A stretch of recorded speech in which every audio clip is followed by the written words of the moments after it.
Well, you are seeing an astral form, a light body form. You are also seeing it represented in the way of many different dots of light, being that each individual soul comes from an oversoul that contains many different souls.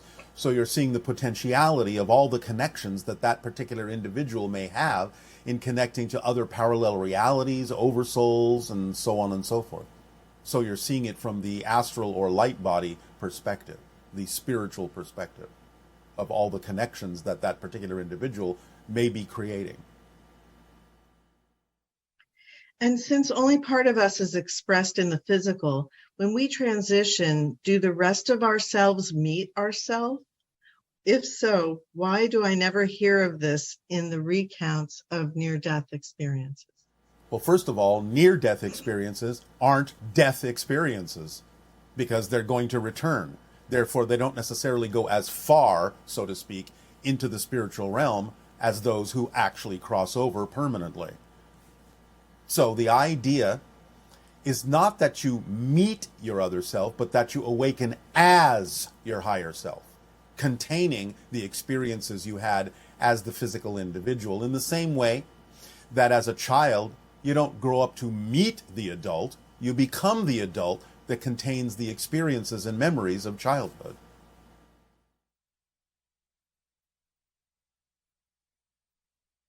Since 1991, you've often mentioned the 330 cycles per second as being the threshold. No. 333,000 cycles per second as the threshold between physical and non-physical reality. And the vibration being the difference between third and fourth dimension. No. Between third, fourth, and fifth. Remember, you are in the fourth dimension. The idea is that fourth density is a higher version of physical reality, which is still the fourth dimension. The threshold of 333,000 cycles per second between physical and non-physical is the threshold between the idea of the fourth and fifth densities, or fourth and fifth dimensions, fifth dimension being non-physical, because fourth dimension can still be physical, and fourth density is the highest level of it. I see. So is it possible to design a device using 333,000 cycles per second or higher frequencies to communicate with non-physical beings in the spirit realm? Yes. Do you want to expand on that? No. And this person asks, if I see the time is 11:10, is it a cheat if I stare at it until it turns to 11:11? Is that just my guide who knows I'm a little bit dense at times, getting me aligned for the synchronicity? Or maybe they know I'll pause and think about all of this. In a sense, all of the above, but I wouldn't call it a cheat. I'd call it a game that you're playing with your higher mind. Okay. What kinds of sounds help us better connect with others, physical and non-physical? The ancient traditional Om can do so, and that's why it exists, and that's why it's acknowledged worldwide as a vibration that might represent the kind of connection you're talking about to the collective or other individuals. But again, in meditations, as a permission slip, you might find that another particular variation of a vibration will work better for you. But universally, the idea of the Om can also help. But it's up to you to decide what you're attracted to. Some people find it will work with a different kind of a bell or another kind of a sound. Maybe even the sound of the ocean, or what you typically call white noise, might work better for some individuals. It's up to you to decide what works for you. If all our parallel lives are happening right now, how can a spirit tell which one is the next one? For example, when someone is given a prediction that says that this individual died and he will be coming back and reincarnating at a certain time, is that realistic or? Well, it's an expression that you understand. In other words, as we have said, reincarnation is an experience that a soul can create. But it's not that the spirit has to choose, because every individual in a parallel reality has their own soul, has their own spirit. So the idea isn't that there isn't just one spirit that has to choose from all of these different parallel reality ideas or different experiences. Every reality has its own complete set of individuals, including the non-physical ones. But the idea is that someone can say, well, I'm going to have an experience of reincarnation in your year of 2024 or whatever year, because again, that's an experience they are choosing to have within their own consciousness. So they're sort of simply relating to you the idea of the different pattern of focus and perspective that they're creating or will create for themselves, linearly speaking, in linear terms. Okay, thank you. Yeah. This individual would like to know, how do I get into the gamma state more often? By following your passion. Because when you're in your passion, when you're doing what you love to do, you're automatically in the gamma state. So follow the formula. It's designed to put you in the gamma state. Okay, and is the distortion of time a symptom of vibrational acceleration?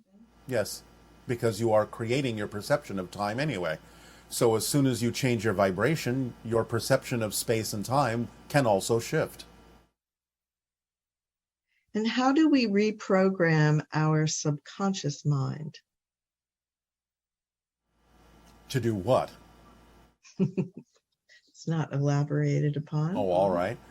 Well, again, as you change your belief systems, your subconscious mind, which in a sense is the mediator between the unconscious and conscious physical mind, in terms of what belief systems it opens up you to, so you can examine them and explore them and so on and so forth. So when you change any belief that has been passed to you by the subconscious mind, then the subconscious mind can also act as a more open filter to allow more belief systems from the unconscious mind to come through for the physical mind to, shall we say, deal with or transform.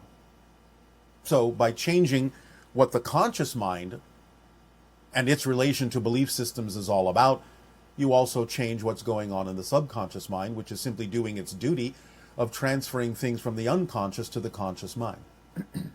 But subconscious mind is more like a pass-through rather than a reservoir. It's the unconscious mind that's the reservoir.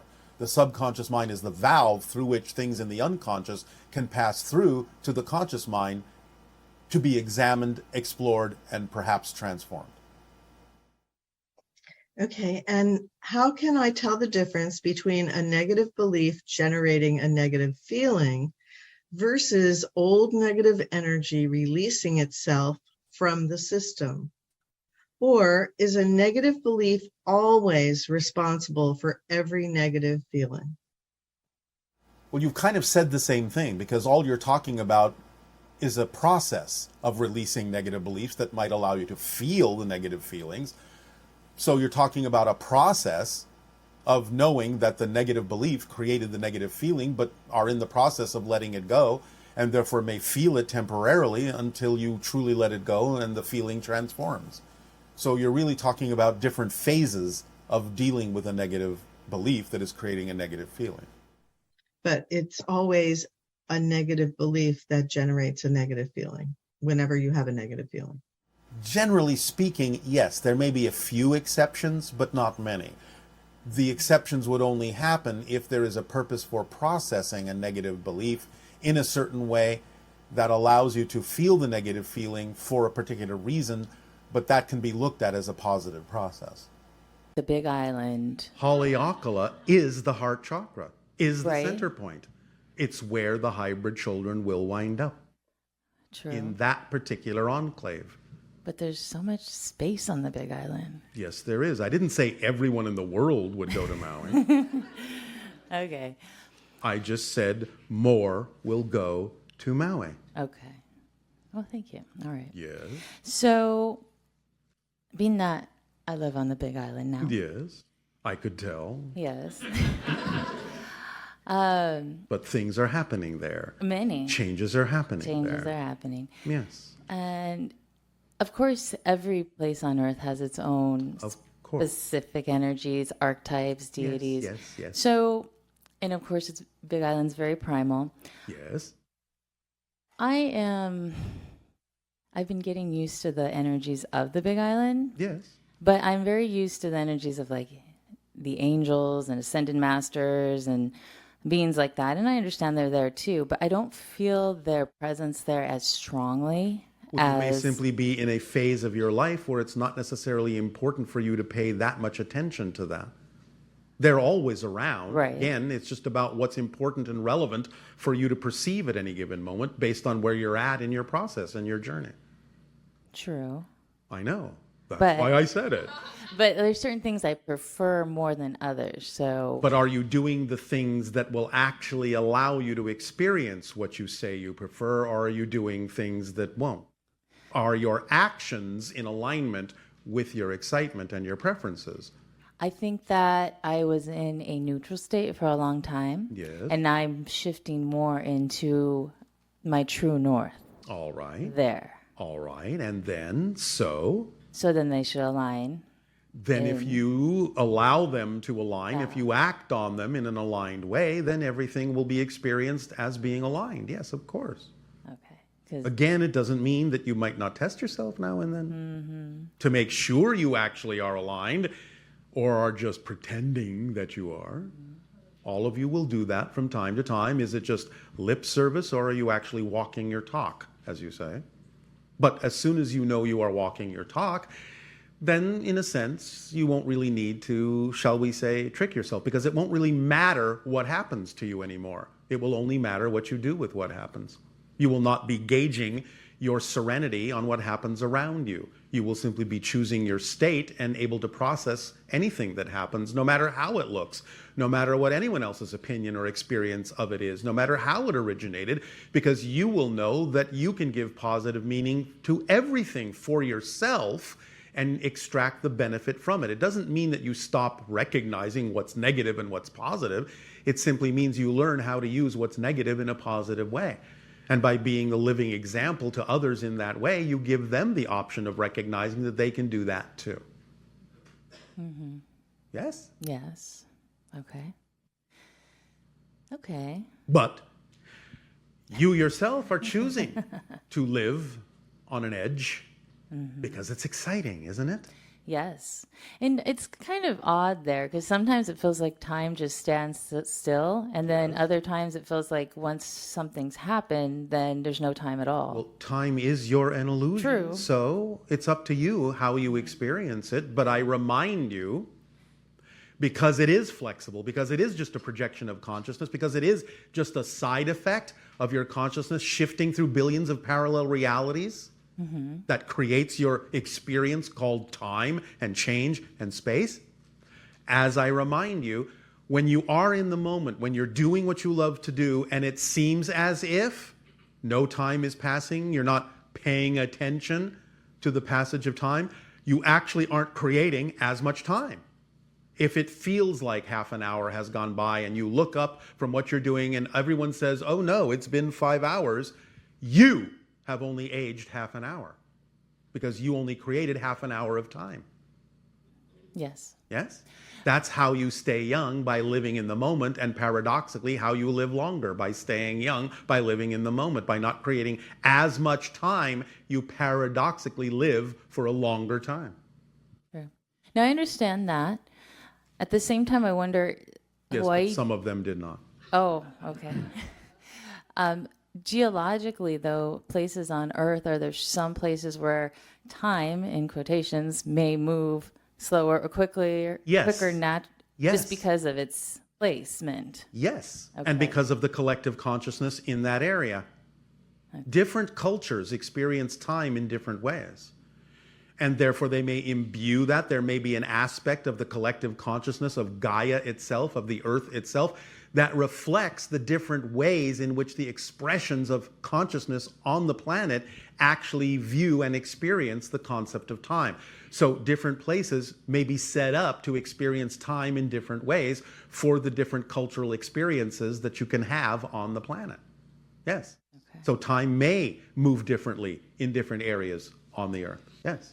All right, thank you. Especially in the areas you call the portals. In a sense, that's what they're all about. Portals are kind of like time twisted up in a way that you can experience many different dimensions of time in one spot. I like that. Oh, all right. I'm glad you like that. Okay. Thank you. Anything else? Yes. So I recently did a DNA test because I was curious about my Yes. physical DNA. Yes. And some of it came back like how I thought it would be, and some of it was like, oh, this is interesting. All of you are far more mixed than you think. Remember, Yeah. you are all hybridized, and you have many different things throughout your history that you may not know exist within you as DNA markers. And I didn't really think too much of it, but the only thing it brought up was wondering who the great-great-grandparents might have been, because I was like, oh, I didn't know I had that. All right. Well, maybe And you it's should fine. take a trip to Scotland and find out. Yes, Scottish was the most. So that was very interesting. Didn't expect that. All right. Well, have a good trip, lassie. And then one last question. Throughout the ages, the rose has been a symbol of many things to Yes, it people. has. And it just seems like it's such a special thing. And I was wondering if you could talk about the vibration of it and why.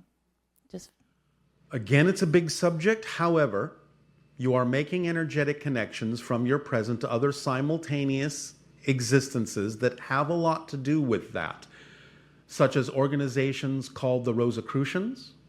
Yes? yes. Also, all the way back to the idea of the Rose Chapel and the lineage of Mary and Jesus. Right. So you're connected to that. That's another aspect of DNA that exists within you. Okay.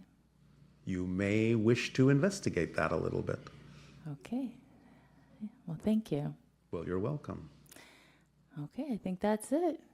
Thank you, Bashar. My love to you and all. Our the unconditional signing. love to you as well. Is it time for your break? It's time for our Ustream. All right. We will answer a few questions from your Ustream audience. Okay, thank you. Before your break, before the holotope meditation. Okay. Hello, Tadeo. Nania. I'm a little husky. Yes. Arf, arf. Are you pulling a sled? No, I'm pretty footloose and fancy free. All right. What would you like to discuss? Okay, so we have a few Ustream questions. One of them is, who created or invented DNA? Who created DNA? I know, I can only pass these questions on to you. Yes, yes, yes. And do all physical beings, regardless of form and location in the multiverse, have some form of DNA?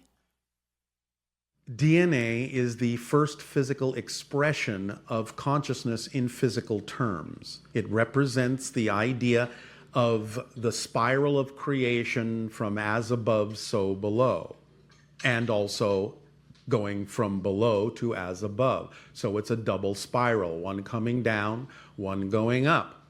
That's simply the way the idea expresses itself in physical terms first. So you are all first and foremost actually DNA beings, and then the DNA attaches to itself other cellular structures in a sense like a suit, that it can then have mobility and senses and perceptions within the idea that create personality so you can have physical experiences. Every being within the multiverse that experiences itself in some way, shape, or form physically has a type of template that represents what it is and how it experiences itself. It's not exactly always what you recognize as DNA, so we'll just use the more generalized term. There is always an energy template that exists that lays down the parameters for how the consciousness crystallizes itself in physical terms. If you want to call it DNA, you can, but it, in some cases, is nothing like what you understand DNA to be. However, you will still always find, this is what we have always found in our investigation with the hundreds of civilizations we have encountered that are physical, you will always find some expression of the spiral in there, even if it's not exactly the idea of chromosomes in the way you understand DNA. It might even just be a pattern in something, but it will always be presented almost like a fingerprint of creation, a fingerprint of the link between as above and so below.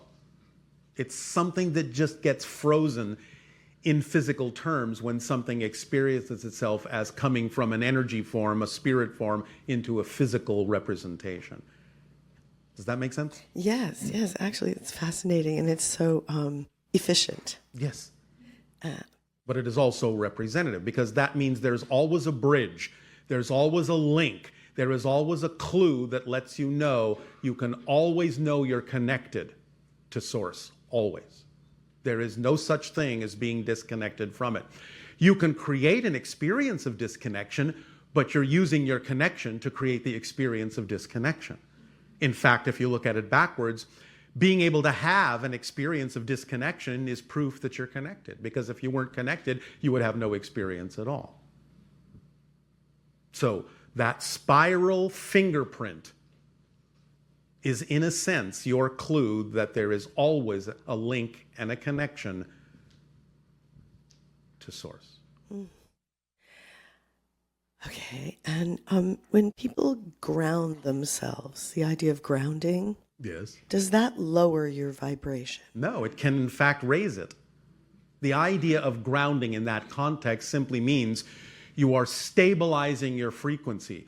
You are honing your frequency to something that is already an expression of your natural self. So your natural self will relate to and identify with the nature around you in such a way that, like a tree, you put down roots very strongly and ground yourself so that you have an anchor from which to rise into the stars, into the heavens, without detaching yourself from the grounded, balanced state. It's just creating an anchor point that allows you to explore higher frequencies without becoming disoriented, without becoming ungrounded in that sense. That's very helpful. And then lastly, one of the questions was about the hybrid children. Yes. And people would like to be able to visit those enclaves where they'll be staying or they are staying. Yes, well, some people will in the future. So they probably want to know maybe, what are their chances of getting to interact with the children when they're in the enclaves? It depends on many factors, not the least of which is the formula. Right. When you raise your frequency, you certainly make it more likely that you'll be able to interact with beings of similar high frequency, which the children, the hybrids, will be. So, what are your chances? They're exactly as good as the odds that you create for yourself and the probabilities you create for yourself by aligning with your true vibration, by acting on your passion to the best you can with no insistence on the outcome. You determine those odds utterly. You say that so well. Oh, well, thank you.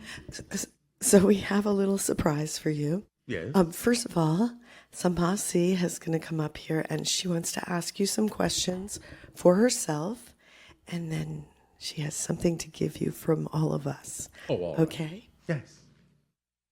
Hello, Bashar. And good day to you. I have a hybrid friend, Yes. and her name is Ethiopia. Yes. She is a shapeshifter. Yes. She can turn into a deer and a fox, and she is also Yes. a girl. Although remember, that's the effect, but the idea is that she is using parallel realities to create that presentation of herself. Yes? Yes. All right. So, my mommy was meditating and connecting to a deer image. Yes. She opened her eyes and she saw a deer outside the house. Who or what was that? Didn't you just say it was Ethiopia? I didn't. But you did, because you said Ethiopia can present herself as a deer. So why wouldn't it be Ethiopia? Good point. Thank you. We sometimes make them. So, Yes? I enjoy playing with water, and Yes. sometimes I feel like I can move it with Yes. my mind. Yes. Well, it's highly possible since you're inventing the water with your consciousness anyway. When there is no difference between you and the water, it will move. Just like you move yourself. You do know that you are mostly made of water, yes? Yes. Well, you move yourself, don't you? Yes. Just because you think the water is separate from you is the only reason that most people can't move it. When you understand that there is no separation, it's just a different expression and a different reflection of you, it will move as you move. It will flow with you. Interesting. Yes, it is. And? One more? Yes. I would just like to say thank you, Bashar, for your love and encouraging us to use the formula. We would like to give you flowers, and by the way, Yes. you are a very good father to your children, and we all love you. Happy Father's Day, Bashar. Thank you.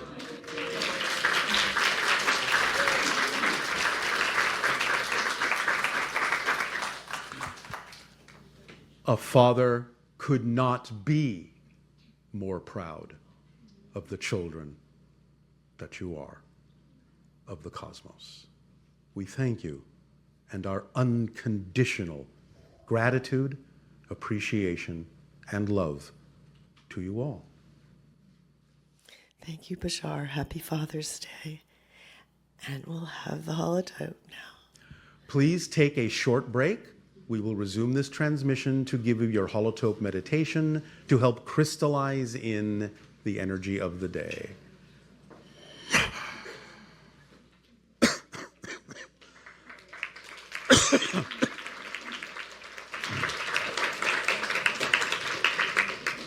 How's it going? It's not the same planet. Right. Still shifting to another version of Earth, but the most likely scenario, the most likely probability for those who are on that path, who choose to match the vibration of unconditional love as much as they possibly can in the here and now, will usually find that large reflections will begin to appear in a more obvious way sometime between your years of 2040 to 2050, and thereafter it will become more accelerated. Okay, that's good. As we read the energy now. Right. So having to do with contact. One moment.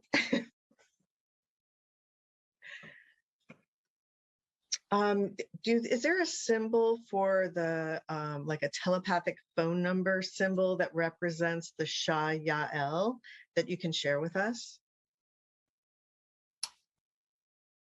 It is not given at this time. Okay. Can you tell us why we're attracted to simulated experiences like video games and movies and how they might evolve as we do? Is there a higher purpose for them? And why are they becoming more and more immersive and real as time goes by? In order for you to understand that your physical reality is also unreal, is also a projection of consciousness. And the more immersive the idea of your so-called video games become, or any form thereof of immersive entertainment, the less difference there will be between the idea of something you have consciously created and something you are unconsciously creating, which is the physical reality itself. You are blurring the lines between the two in order to learn that physical reality is also a game, is also a holographic projection of your consciousness. This is one way you break down the barriers of allowing physical reality to seem so solid. So it becomes more flexible, more malleable, more manipulatable as a video game. So ultimately, the same kind of approach, not identical, but the same kinds of approaches you take in terms of being able to make choices in a video game and how things can more easily and magically change according to the choices you make in the game will ultimately become the way that physical reality is experienced by you as well. It also kind of reminds me of sports and how they've taken the place of a lot of aggression that maybe used to be acted out in coliseums and things like that. Yes, it is an apt analogy to some degree. Talking about the Tic Tacs that you mentioned before, Yes. can you tell us more about the ships? What color are they? What are the actual dimensions? What do they look like inside? Are there different rooms and chambers? How many hybrid children and adults are on each ship? And where are they currently? Or there are very many of them around Earth right now. They tend to be whitish or pearlescent, though there are some differences and some other choices that have been made for various reasons. They range in size depending upon their function. On average, they might be about 40 feet long in your terms of counting. There are, in most of them, a few different chambers that serve different functions. Hybrid beings that may exist within them, not all of them are the hybrid children. A few times there are, but the hybrid beings that exist within them are mostly Yael, sometimes Shael. The idea is they may harbor others from time to time that are visiting. Their compounds, as you say, their bases are mostly underwater, which is why they're that shape, because they function like submarines as well as spaceships. The population in any given one may simply be, on average, about 10 to a dozen, maybe less, maybe more, depends. They're not large. They will have underground and underwater bases at several places. You already have been alerted to the fact that one of them is off the western coast of your North America in the southern regions near the area you know as San Diego. There are other places around your planet as well that we will talk about at some time in the future. I've heard of sightings of an underwater ship in Kealakekua Bay. Yes. Is that one of the locations? Yes. Since you asked. Hey, that's pretty cool. What do you think of human UFO investigators? Do you and other ETs deliberately give them false leads to throw them off track? And do you return to the areas to erase evidence? Some beings may return to erase evidence. Some beings may throw investigators off track in a variety of ways. We, however, do not. Yes, of course, that's not your nature. It's also not our job. There are civilizations that are near Essassani, yes? In our parallel reality, there are other star systems that are relatively close by that do have other civilizations, yes. But in terms of like your solar system, are there any other civilizations close by? Not naturally, no. There are bases that have been created by us on various planets in our solar system, but no other naturally evolved life, no. Okay. And as far as things like black holes and stars, what do the different types and masses of stars represent on a spiritual level? Connections to that many more dimensions, connections to much higher and more powerful frequencies of consciousness. And what do black holes represent? Gateways and connections as, shall we say, birthing voids to other universes. What about the idea of like black holes and white holes? That's what I just described.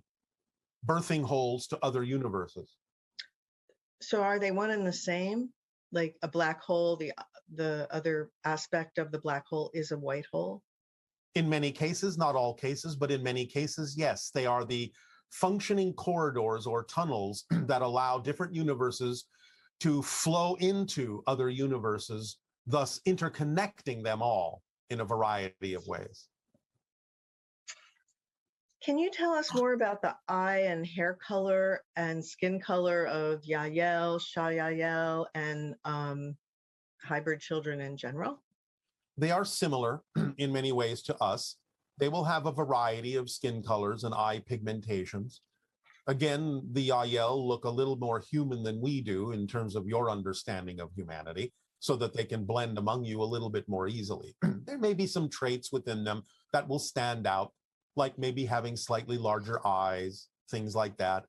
But again, there are a variety of tones of eyes and skins and hair, because again, we have all of us in the hybridization agenda gone to the lengths necessary to allow them to look a little bit more like the varieties that exist of humanity on Earth, so they will blend in more easily.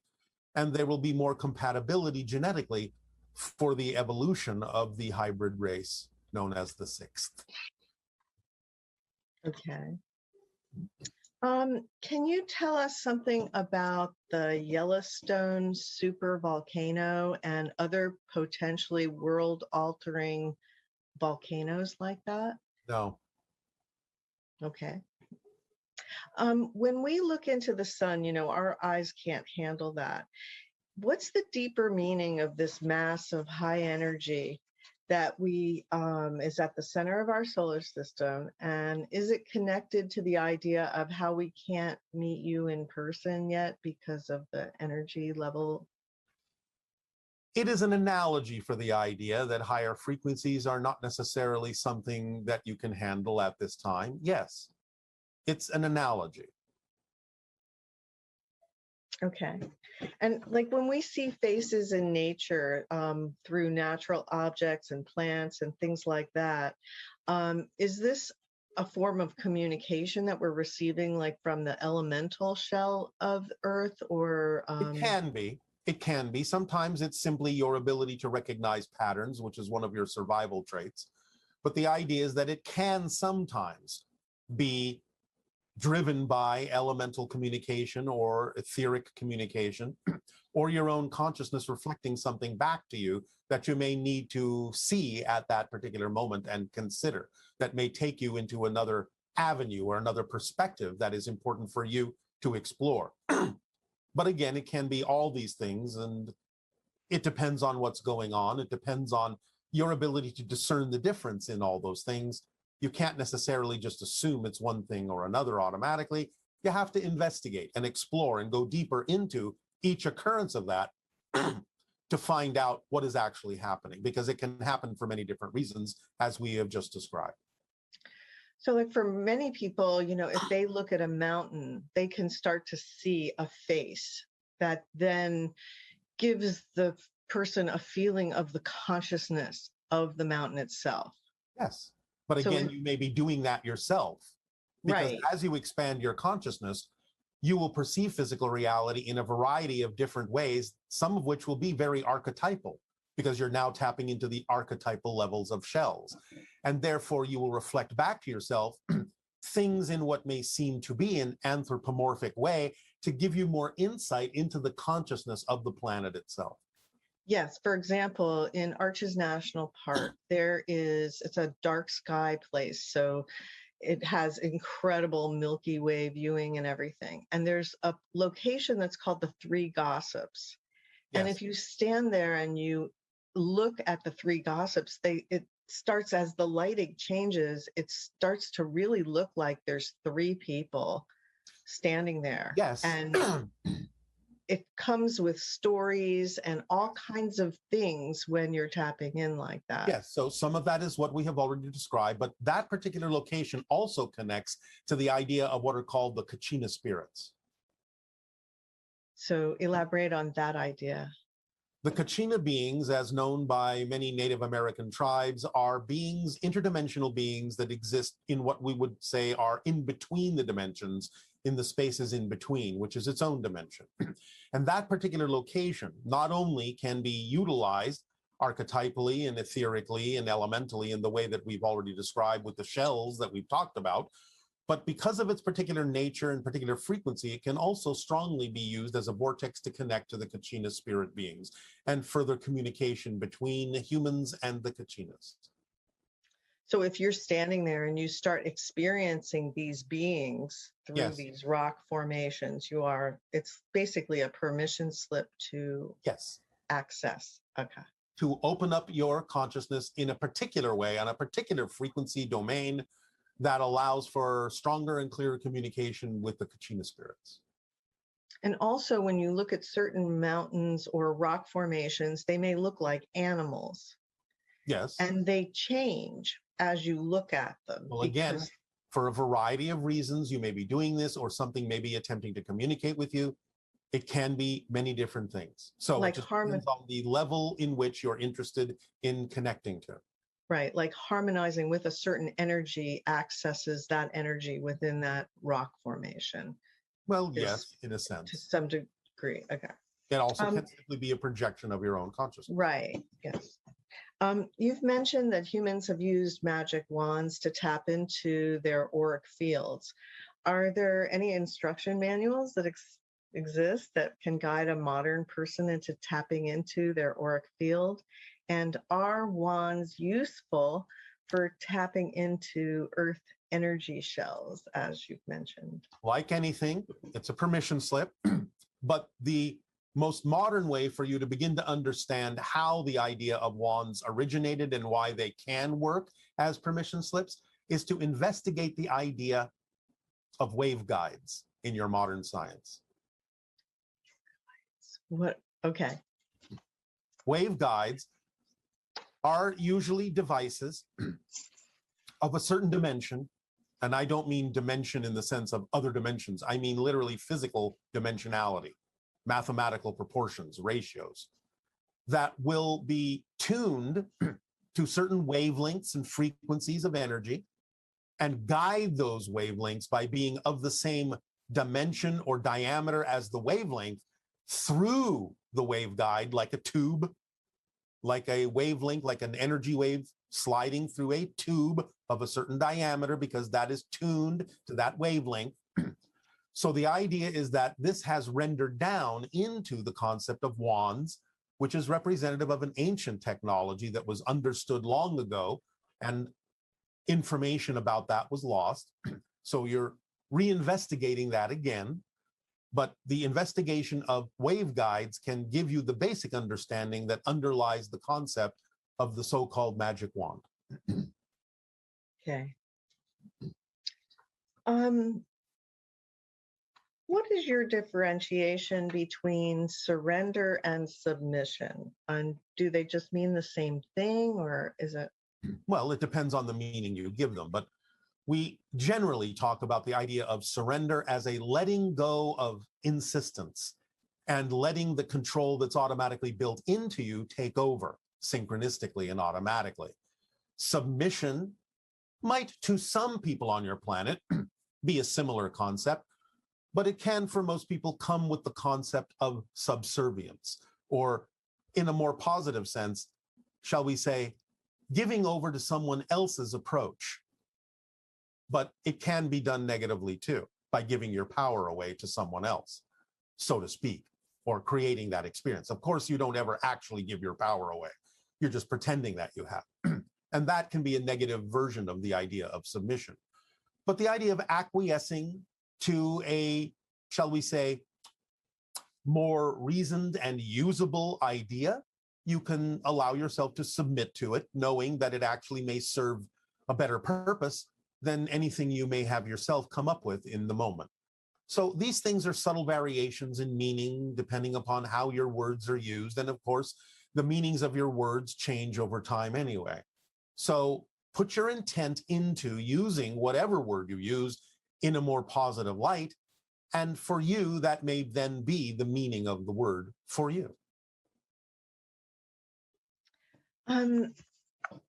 Have you or any of your family ever used a Ouija board? Why is it associated with negative energy? And what is the experience like for the entity that's being channeled through the board? Let's start with that. No, we do not use such things because, again, we have direct connections to the idea of spirit and can communicate freely with them. Again, a Ouija board is nothing more than a permission slip that allows many people on your planet to believe they are capable of creating that connection and having communication with spirit beings. The idea of the negative connotation simply comes from past definitions that are negative and fearful, and therefore it has simply been given this connotation over time that it is a dangerous thing to do, which of course allows an individual to lower their vibration to match more negative frequencies and maybe have more negative experiences with the idea of the energy from their own minds, from their own consciousness reflecting back to them in a negative way, in a dark way. But the idea is simply an idea of a device to, as a permission slip, allow you more efficacy in communicating with spirits because you believe you need such a device to act as a go-between between the physical and non-physical worlds. So how does is there really a spirit coming through that's communicating, or is it just people channeling? It can be. It's not coming through the board, literally. It's just connecting to you because you've asked it to. In a sense, you could do the same without the board. So when someone's using the board and their hands, it starts moving around and everything, is that actually generated by the person themselves in the connected Remember what we state? said about either or? Yes, it's both, huh? It can be both. The idea is that your energy may be playing a part, the spirit's energy may be playing a part. The idea is it will depend upon the ratio of either as to what the purpose is being served. And so here's a ghost question. Are there areas on Earth where ghosts are more easily able to manifest? And how different is their connection to Earth's etheric shells compared to a physical person? Well, their connection is that it provides in the etheric shell a connection point to the physical world. And therefore, it may be more representative in physical reality that by tapping into the etheric shell, you're going into the so-called real estate that ghosts and spirits already occupy to make it easier for communication to happen. There are certain places on the planet now and then, but these things fluctuate according to different energy patterns of the Earth, where it might dissolve the barrier, so to speak, just to put it in old terms, between the physical and non-physical worlds to make it easier for communication to happen. But really, the truth is just about anywhere is possible. It's not so much the idea of the where as it is the when, because as many of you have experienced yourselves, there are certain timings where the fluctuation in the energy patterns of Earth make it easier, generally speaking, for communication between the physical and the non-physical. And this usually plays out anywhere on the planet when that section of the planet is experiencing the time between 3 a.m. and 4 a.m. So it's more the idea that certain energies fluctuate, certain patterns fluctuate, and there are less densities being experienced at that time around the planet for a variety of reasons we will not go into detail on right now, but it's more a matter of when than where. Okay.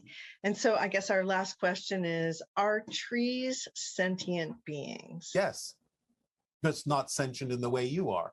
They don't express it the same way. But everything has a sentiency because everything is made out of consciousness. Different beings, for example, a rock, may use the idea of consciousness in a different way in order to be considered sentient. But the reason you don't consider them sentient is because they use it in such an alien way. In a sense, a rock will use your consciousness when you observe the rock to know that the rock is there, to make themselves conscious of you. So a rock and minerals are using sentiency and consciousness in a more piggyback way, reflecting off of your use of consciousness to make you aware of them so that they can be more aware of you in the way that makes sense for a communication to occur between you. Okay, so like, for example, with trees, if you were in a grove of trees where there are trees of various ages, Yes. it's possible to experience it like they are tree people and they are various ages. And Yes. Is that the same idea that you're saying right now with the rock? Well, no, not exactly, because trees use sentiency and consciousness in a slightly different way that's a little bit closer to the way you use sentiency and consciousness. So Not that would be- exactly, but a little bit closer. So that would be why we would be able to perceive them as individuated consciousness that are like people in a sense. Yes. And at the same time, if you expand your own consciousness to make more connections within yourself and your own species, you can also experience the forest as a single identity. Remember, let go of this concept in many cases of this or that. It's this and that, especially for nature. Yes, in fact, over and over again in nature, it shows you that having that balance between the collective and the individual needs is very important in being a harmonious planet. Exactly. In the same way that if you allow yourselves to think of yourself as a collective without invalidating the individual, and think of yourself as an individual without invalidating the collective, you would function more holistically in balance. And all of the things and many of the things we have discussed today about things like scarcity and resources and what have you would take advantage of the automatic synchronicity that would come with that point of view, and things would fall into place exactly as they need to. Well, thank you so much, Bashar. We really appreciate it. Very enlightening. It is, Thank you. once again, our passion and our pleasure, as always, to interact with each and every individual and all of you together collectively, because again, you are family.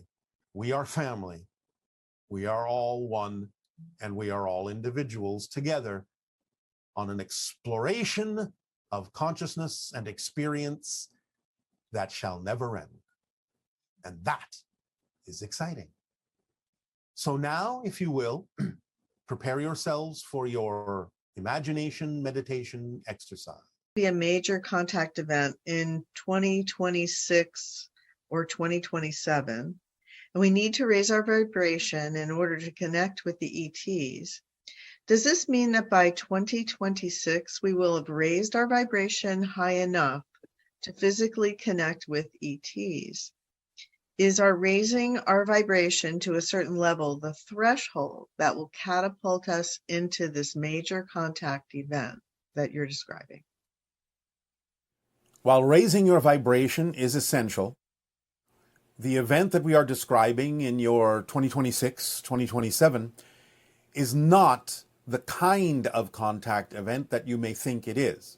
It will be the beginning of something, the crossing into another era, another level, but it will be for reasons that will not necessarily involve immediate physical contact.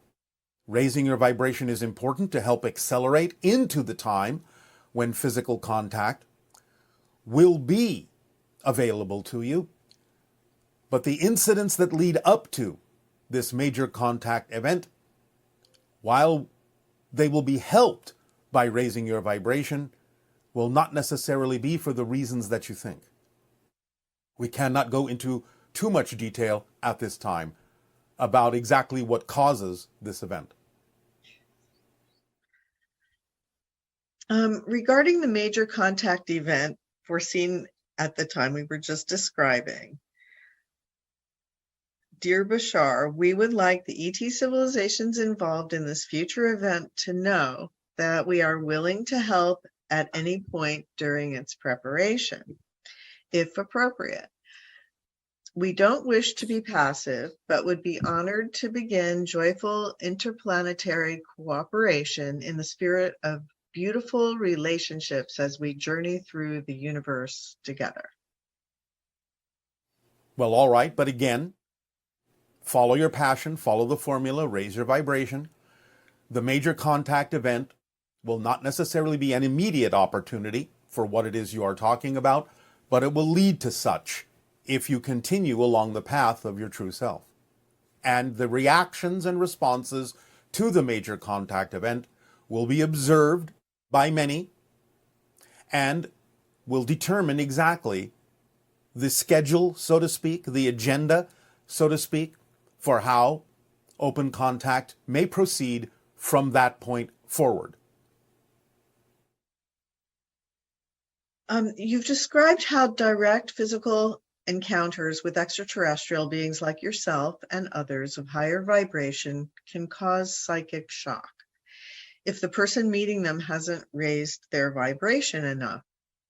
As some humans raise their vibration by following their passion, can something similar happen between those humans of higher vibration and other humans whose vibration is not as high? Or would that manifest directly due to the flavor of vibrations here on Earth? Yes, it'll be somewhat different, although you may experience the difference more in the direction of people not necessarily associating with each other anymore if they are in fear of examining themselves, in fear of being aware of the different negative or fear-based belief systems within themselves. It is possible that humans of higher vibration may coax those fear-based beliefs closer to the surface, but because you are all on Earth, everyone still has the idea of a choice to avoid or ignore those that they may be afraid to face because it reminds them of things that they may not want to look at within themselves. So while it is possible that the higher vibration may coax people to look at themselves on Earth, it is a little bit different in that they have the choice to move away, walk away, ignore that vibration. So it will not be identical to the effect that would happen if you were, for example, to meet one of us. Okay, thank you. Just as you and a number of Earth futurists have expressed the need for us to realize that we are part of nature rather than separate from it, I'm curious about what events would lead to that awakening and a transition to an Earth where that is the case. Does open contact, for example, contribute to that, and how? Of course, open contact would contribute to your understanding of your expression as nature because it is built into the vibration of many extraterrestrial species to understand themselves that way as well. So that vibration is part of the formula of the frequency you would experience from all of us because we understand ourselves as expressions of nature. Therefore, it comes with the package, so to speak, that you would begin to face things within yourself that would put you in touch with your expression as nature as well. Okay. And how will universities in particular change after first contact? Well, obviously, there will be more discussion, more exploration of the idea that you are not alone in the universe. There will be courses that will begin to teach you about the different extraterrestrial species that would be appropriate for you to experience. There will be deeper understandings of certain ideas in the past that will come into the present again, because certain knowledge has been, shall we say, lost over time that will be reclaimed, regained, and re-explored. There will be many different kinds of investigations into your own nature as well as the nature of the extraterrestrials that you will be experiencing in open contact. Plus, you may allow different techniques of teaching to occur in your universities and other levels of schooling that will be more reflective of interactive experiences based on the way that extraterrestrials may explain to you, as we have explained to you from time to time, how it is we learn things, how it is we teach things, more by interactive experience than the idea of rote memorization. So your techniques of teaching may also change based on what you are willing to adapt to and adopt into your schools based on what you learn from us. Sounds really exciting. Yes. What will open contact mean for the great apes on planet Earth? Will the higher energies of ETs also accelerate their evolution to the same intellectual standard as humans? No, it will be different. But as we have said, open contact is not just with humans, it is with all life on your planet. But each species has its own direction, its own path, its own evolutionary goal, so to speak. It will not be the same as humans exactly, but they will advance, they will evolve, but it may not be something that you can necessarily relate to right away unless you are sensitive to their communication and they become sensitive to yours in a different way. It will mostly involve the idea of telepathy rather than the idea of having the same expression of intellect that humans do. So is there a frequency that telepathy is a natural, automatic kind of thing? Yes, the frequency of unconditional love. And what about like in cycles per second? Well, the idea, again, is that when you operate above 200,000 cycles per second, then it becomes more natural to experience the idea of telepathic communication. And that experience of telepathic communication can be experienced as like hearing the person's voice talking to you in your head. It can be, but true telepathy is more of a simple receiving of an entire block of information in the form of suddenly simply knowing what the other person is intending. It may come as images, it may come as voices, but it is more likely simply to come as a knowing. You just suddenly know it. There's no mistaking it. It cannot be mistaken for imagination. It is simply that the knowledge is suddenly within you as if it has always been there. So is there such a